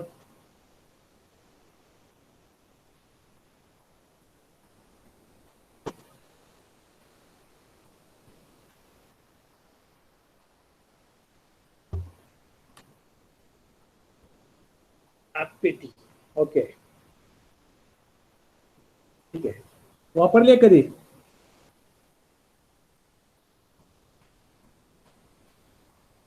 वापरली असणारच आहे. जर तुम्ही किचन मध्ये जात असाल तर, ठीक आहे. किचन मध्ये जात नसाल तर तुम्ही वापरली नसेल, किंवा तुम्ही फटाकडे उडवताना सुद्धा वापरले असेल. ओके, तो आपला भाग नाहीये. तर आपला मेन पॉइंट काय आहे की हे जे मॅच बॉक्स मधली जो मॅच स्टिक आहे, ओके, जी काडी आहे, ते कशी बनवतात हे आपल्याला बघायचं. ठीक आहे. कुणाला आयडिया आहे का कशी बनवतात का? Does anyone know how this matchbox or matchstick is prepared or is manufactured? Omkar, Amar Ingale, कशी बनवत असतील? काय तुम्हाला जेवढं माहिती आहे तेवढं सांगा. चला, चुकलं तर चुकू द्या. कशी बनवत असतील? किंवा त्याच्यामध्ये कुठलं केमिकल कंपाऊंड वापरतो आपण?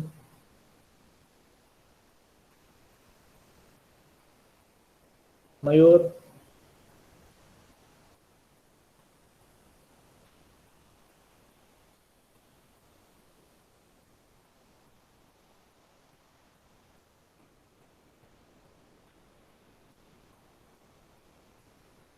माहित नाही?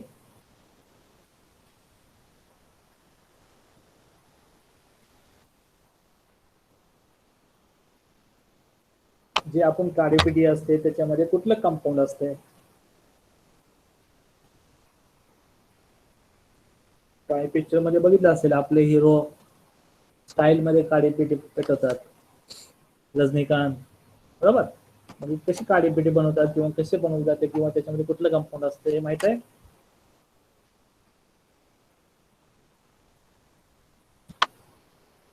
फॉस्फरस असतं ना सर?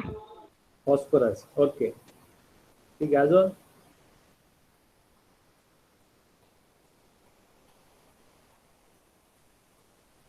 अँटीमनी ट्रायसल्फाइड. ओके, ठीक आहे. गुड. मयूर देशमुख. मयूर, अजून बाकीचे? Potassium chloride. Potassium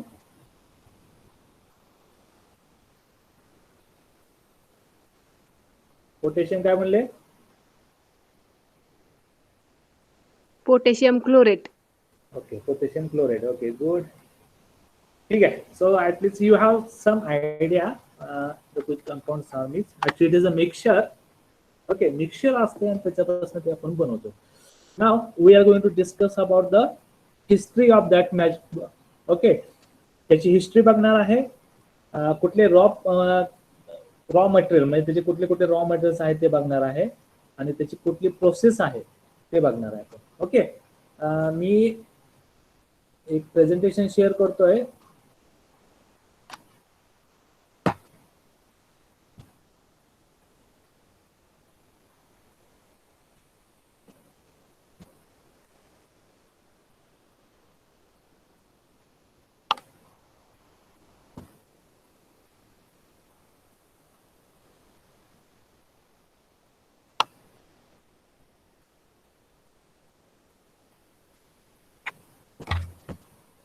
okay, presentation दिसते तुम्हाला?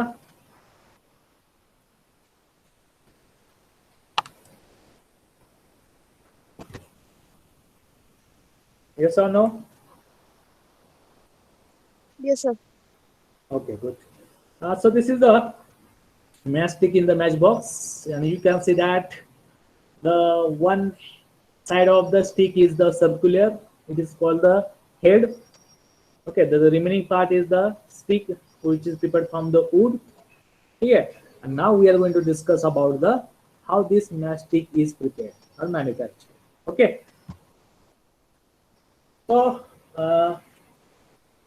what is mean by match?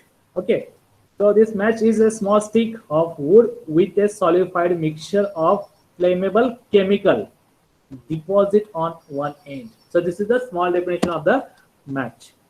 Okay, काय काडी आहे एक आणि एका साईडला फ्लेमेबल केमिकल्स आहे ते एका साईडला डिपॉझिट केलेलं आहे. Okay, so when you that end, कुठला end? That end which has the flammable chemicals struck on a rough surface. ज्यावेळेस एखाद्या स्ट्रक सरफेसला तुम्ही घर्षण करता, घासता, that time there is a generation of the friction, and that friction is enough, or that has the enough heat to ignite the chemical and produce a small flame. So this is the working of that match. ज्यावेळेस आपण एखाद्याच्यावर घासतो ते त्यावेळेस थोडीशी heat generate होते आणि ती heat, तेवढीशी heat आपल्याला इनफ आहे की काळी पेटी किंवा जे केमिकल आहे ते पेट घेण्यासाठी. Okay, so this is the match. Now we are going to discuss the history, and it has old history. एकदम खूप जुनी हिस्ट्री आहे. And it started from the China in the year 1577. That time they used this type of the matchbox. Okay, so in the year 1826, okay, the name of that person is the John Walker of England, invented the first friction matches. म्हणजे आपण जे आता गासतो ना त्याला आपण friction म्हणतो, ते सुरुवातीला ह्यानं टेक्निक चालू केलं जॉन वॉकरनं. Okay, then in 1831 the one person from the China, name of that person is the Charles Soria. He developed a match that used white phosphorus. त्यानं पहिल्यांदा व्हाईट फॉस्फरस वापरला. पण याचा एक काय प्रॉब्लेम होता व्हाईट फॉस्फरसचा, त्याला थोडं जरी घर्षण झालं, थोडं जरी फ्रिक्शन झालं की ती काडी पेटी घ्यायची. ओके, त्याच्यामुळे काय व्हायचं की ऍक्सिडेंट खूप व्हायचे. ओके, आणि त्यामुळे त्या काडीला काय म्हटलं होतं, strike anywhere matches and were much easier to ignite. पण ह्याचा ड्रॉबॅक काय होता की त्याच्यापासून काडीने आग घेतली की लगेच ती पेट घ्यायची, ऍक्सिडेंट होण्याचे प्रमाण जास्त आहे. फॉर एक्झाम्पल, समजा तुम्ही तुमच्या पॉकेटमध्ये काडीपेटी ठेवली, या टाईपची, कुठल्या टाईपची? स्ट्राईक एनीवर मॅचेस, ज्याच्यामध्ये व्हाईट फॉस्फरस असतो, आणि तुम्ही थोडंसं रनिंग करायला लागला, घर्षण झालं की तुमच्या खिशामधनं काय होईल, पॉकेटमधनं फ्लेम निघतील. So accident will be there. ठीक आहे. Then in 1844, the person from the Sweden, name is the Gustav Fasch, proposed so he first time proposed the placing some of the matches combustion ingredients on a separate striking surface. त्याने एक सांगितलं की आपण असं करू शकतो की एक असं फ्रिक्शन तयार करू किंवा एक पेपर तयार करू ज्याच्यावर काडी घासल्यानंतरच पेट घेईल. Okay, means after after striking on that friction paper, that stick will blow. ठीक आहे. मग याच्यावर जो स्वीडनचाच माणूस आहे G.E. Lansdowne, first time he introduced the safety matches in 1855. 1855 मध्ये त्यानं मग ही आता जी आपली सेफ्टी मॅच आहे ना आपल्या घरामधली, ते त्यानं पहिल्यांदा 1855 मध्ये तयार केली.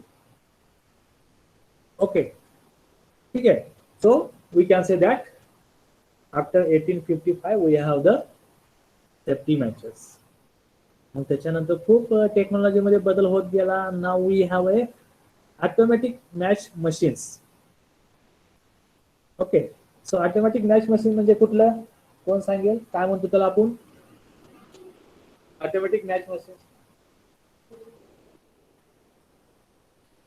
So what is meant by automatic match machine?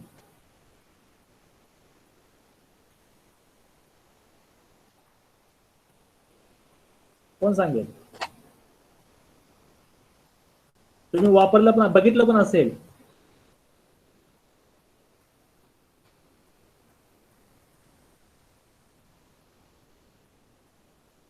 What is that?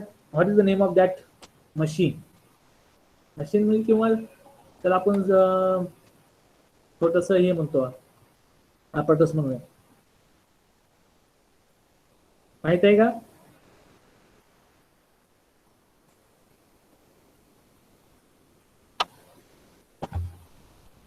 अरे बोला, माहित आहे का नाही?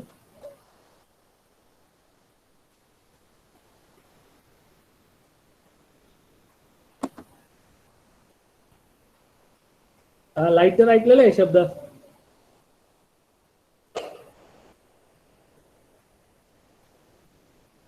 ओके, चॅट बॉक्स मध्ये ज्यावेळेस मी प्रेझेंटेशन शेअर करतो त्यावेळेस चॅट बॉक्स मध्ये शक्यतो लिहू नका.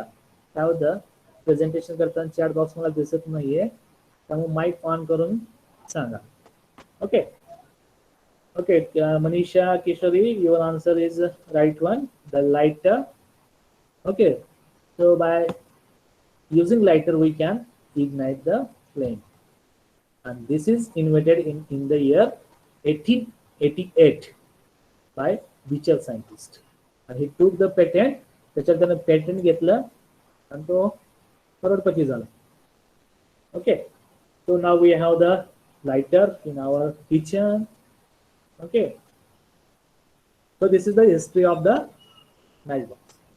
Now the status of this match in India. आपल्या भारतामध्ये याचं स्टेटस काय आहे, कुठं तयार केलं जातं जास्त प्रमाणे, कधी सुरुवात झालं भारतामध्ये हे पण आपल्याला थोडं थोडक्यात बघूया. So around 1910 the Japanese family, जपानची एक फॅमिली होती ती भारतामध्ये कलकत्त्यामध्ये आले आणि त्यांनी सुरुवातीला स्टार्ट केलं.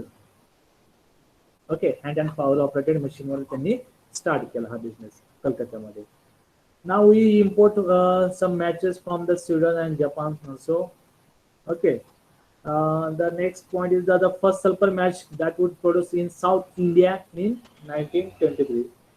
ओके, ज्या मॅच बॉक्स मध्ये सल्फरचा वापर होता ते सुरुवातीला 1923 मध्ये आपल्याला साऊथ इंडियामध्ये, म्हणजे जे कर्नाटक, तामिळनाडू, केरळ आहे याच्यामध्ये वापरतात.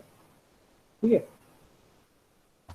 आणि जर तुम्ही बघितलं तर सर्वात जास्त प्रोडक्शन हे दक्षिण भारतामध्ये होतं.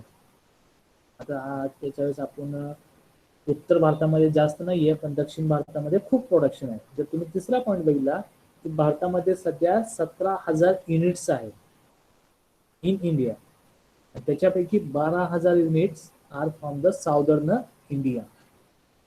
So you can see that the number of industry in the southern India. So that means around 75 to 90% are from the South India. So these are the numbers. So you will get the idea how many industry are in the South and North India. Tamil Nadu, Kerala, Andhra Pradesh, all these are in the South. It has 65, 18, 70%, and remaining percent 10, which is from the other state of the India.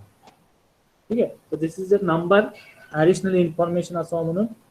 Okay, हे तामिळनाडूचं आहे पण हे आपण discuss करणार नाहीये.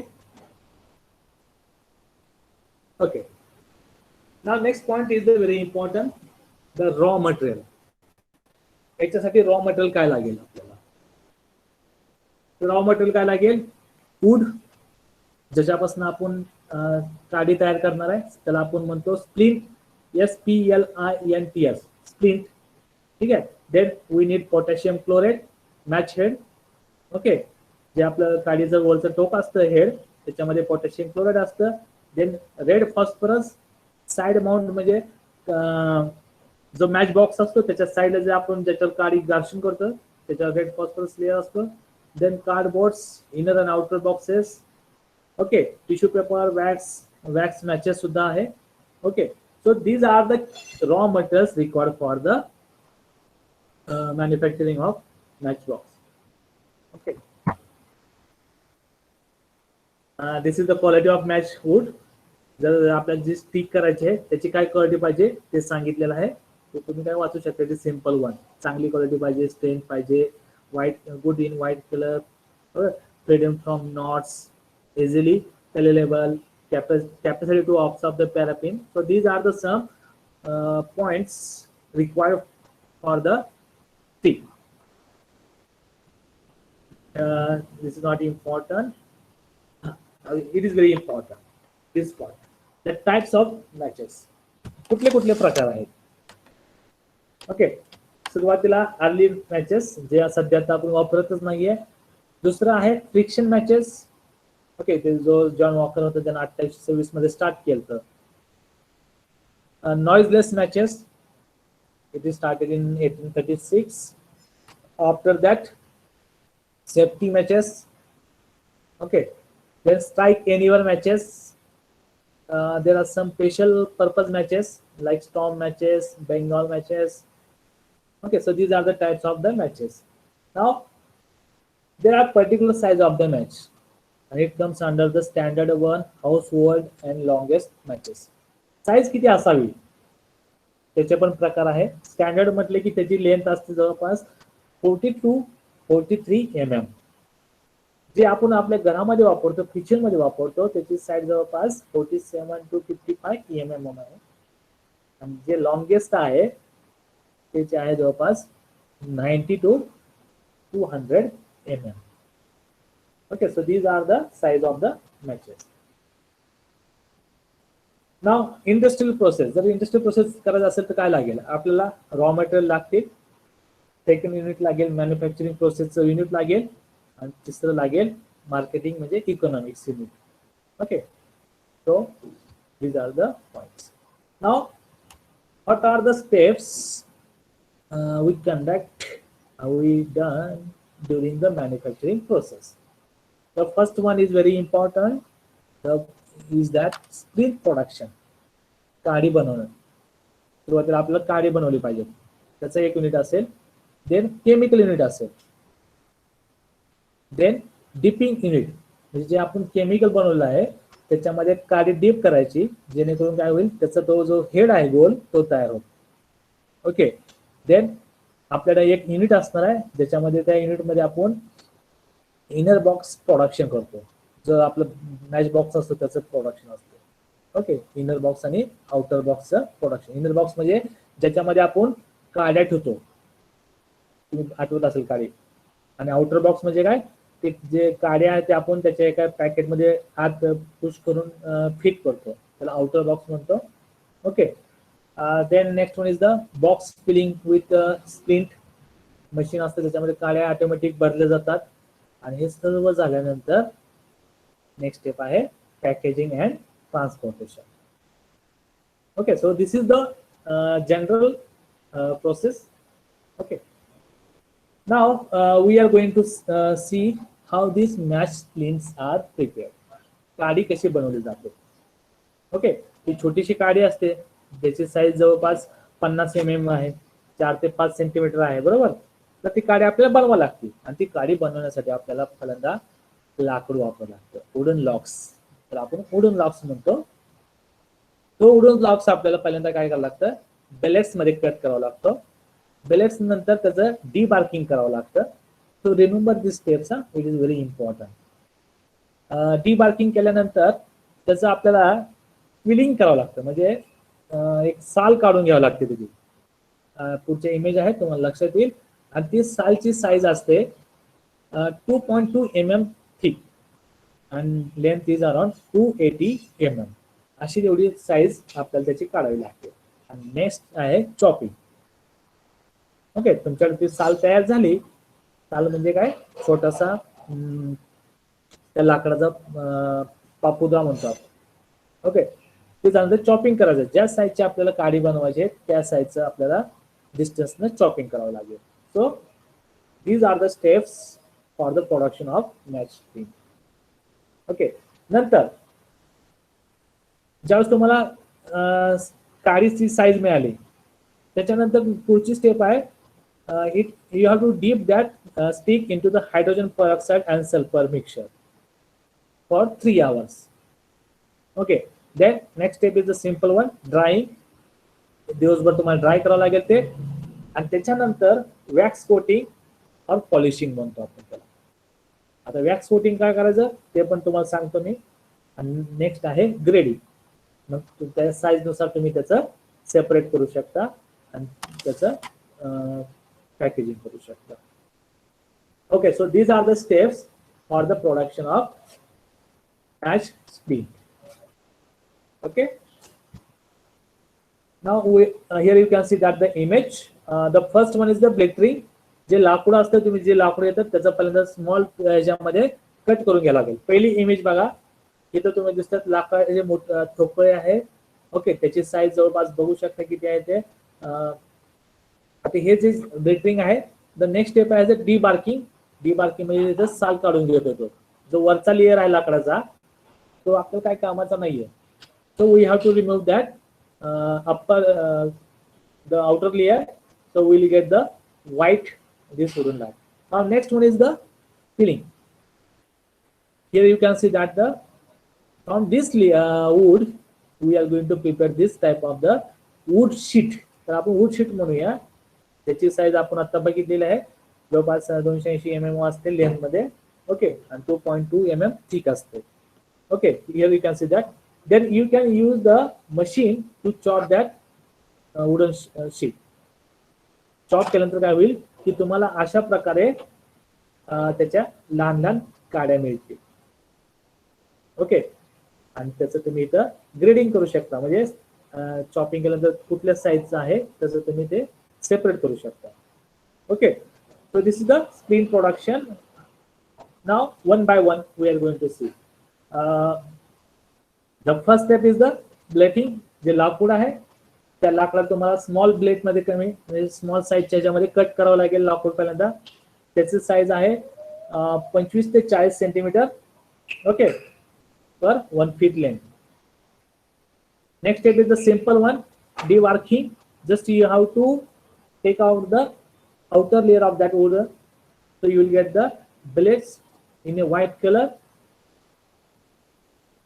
Then sorry, here you can see that image. जे हे लाकूड आहे. ओके, त्याला आपण ब्लेटरिंग अँड डिबार्किंग म्हणतो. जे साईजची पाहिजे त्या साईज नुसार आपण कट करतो आणि ज्यावेळेस त्याचा वरचा लेअर काढून घेतो त्यावेळेस त्याला आपण डिबार्किंग म्हणतो.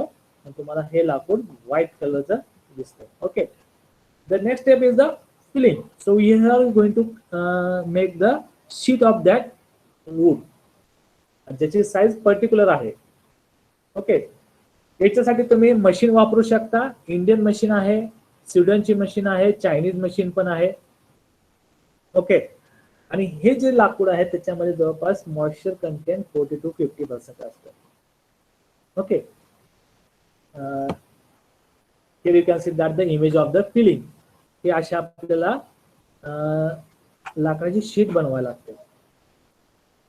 Okay, here you can see that. Next is the simple one, chopping. Cut करणे. कट करण्यासाठी तुम्ही मशीन वापरू शकता, म्हणजे सगळ्या साईज एकत्र येतील. वेगवेगळ्या प्रकारच्या मशीन्स आहेत, इंडियन आहे, जर्मन आहे. आणि एका मशीनची कॅपॅसिटी जवळपास दिवसामध्ये 15 टन्स एवढं तुम्ही काड्या तयार करू शकता. Okay, so this is the chopping. Then next one is the carbonising. आता कार्बोनायझिंग म्हणजे काय की ती जी काडी तयार केलेली आहे आपण ती आपल्याला हायड्रोजन पेरॉक्साइड आणि सल्फर मध्ये मिक्स डीप करून बाहेर काढावी लागते. म्हणजे काय करायला लागतात, we have to pass the vapours of hydrogen peroxide and sulphur. याच्यामुळे काय होतं, you enhance the colour of the splint. जो लाकडाचा कलर आहे ते चांगला अट्रॅक्टिव्ह होतो. Okay, that's why you have to do the carbonising. And this is done during the 3 hours. त्याच्यानंतर हे झाल्यानंतर नेक्स्ट स्टेप काय, ड्रायिंग. ड्राय करायचं आहे. ड्राय करण्यासाठी तुम्ही काय ओव्हन वापरू शकता किंवा जर तुमच्याकडे एरिया असेल तर तुम्ही उन्हामध्ये ते काड्या ठेवू शकता. Okay, so after carbonizing the spins are dried in the presence of the sunlight in a country yard for a period of 8 hours. Like this one, you can place all these sticks in a country yard, so it will get dried and you will have the good quality of split. Okay, the next one is the wax coating. At the wax coating काय खूप महत्वाचं आहे. Wax coating काय करतो, कारण ज्यावेळेस आपण काडी पेटवतो, okay, when we ignite the mastic, so it will start the flame, आणि ती फ्लेम जास्त वेळ टिकावी, ओके, त्यामुळं त्या वॅक्स कोटिंग केलं जातं. Okay, so this wax coating main purpose is become more strength than the normal sticks after the applications. And when you you ignite that stick, it get fire and keep up the fire for a longer time. Okay, जोपर्यंत काळी चांगलं waxing coating असेल ती काळी जास्त वेळ जळत राहते. ओके, त्याला तुम्ही अट्रॅक्टिव्ह पण बनवू शकता. वॅक्स कोटिंग केल्यानंतर थोडस अट्रॅक्टिव्ह दिसते.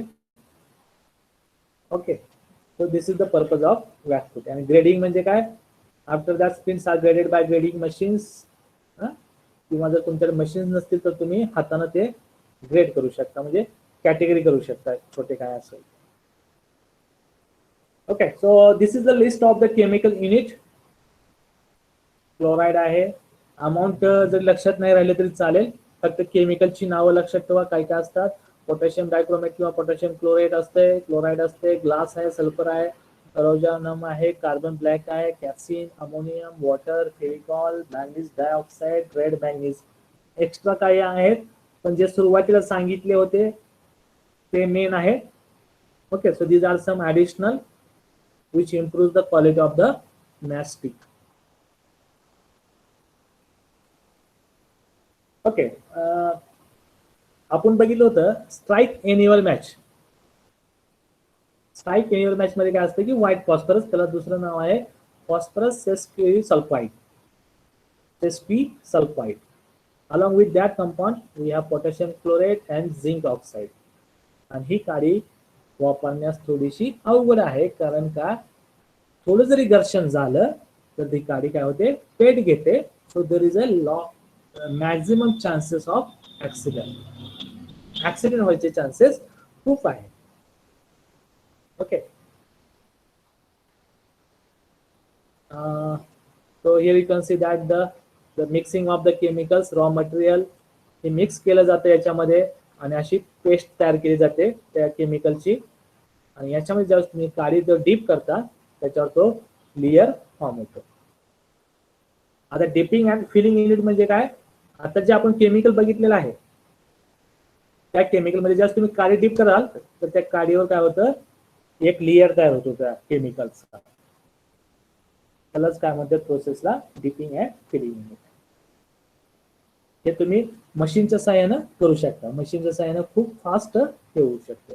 ठीक आहे, डिटेल जात नाही. इथं बघू शकता हे केमिकलचं आहे, टँक आहे.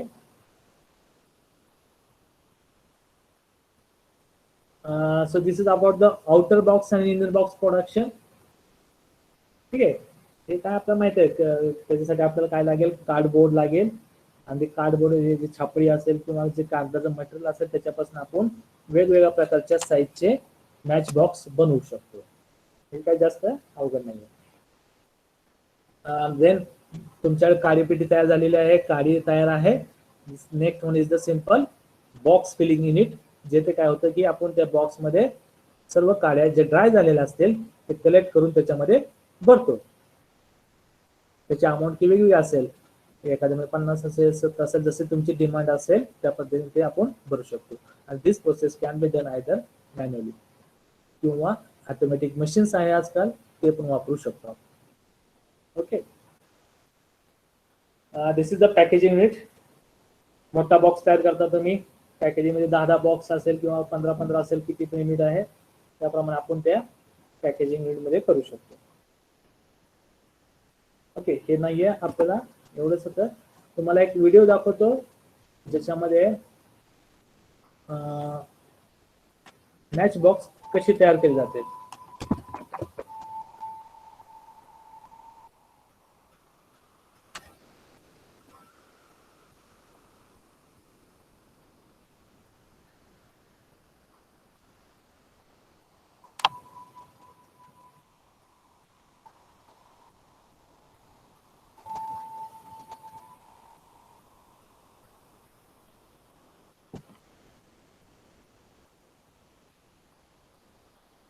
किंवा तुम्ही युट्यूब जर बघितला तरी युट्यूबवर तुम्हाला सुद्धा ते मिळेल. म्हटलं मी तुम्हाला ते लिंक शेअर करतो. ठीक आहे. तर थोडस नाहीये माझ्याकडे.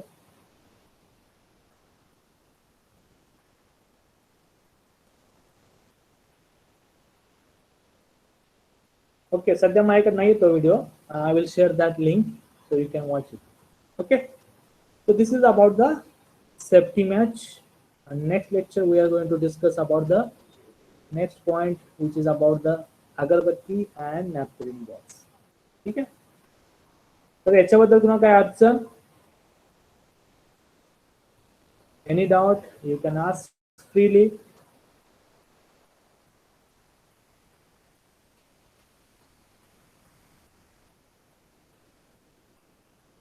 ठीक आहे. जर नसेल तर आपण इथे थांबूया, पुढच्या लेक्चरला ते डिस्कस करूया. Okay, thank you very much.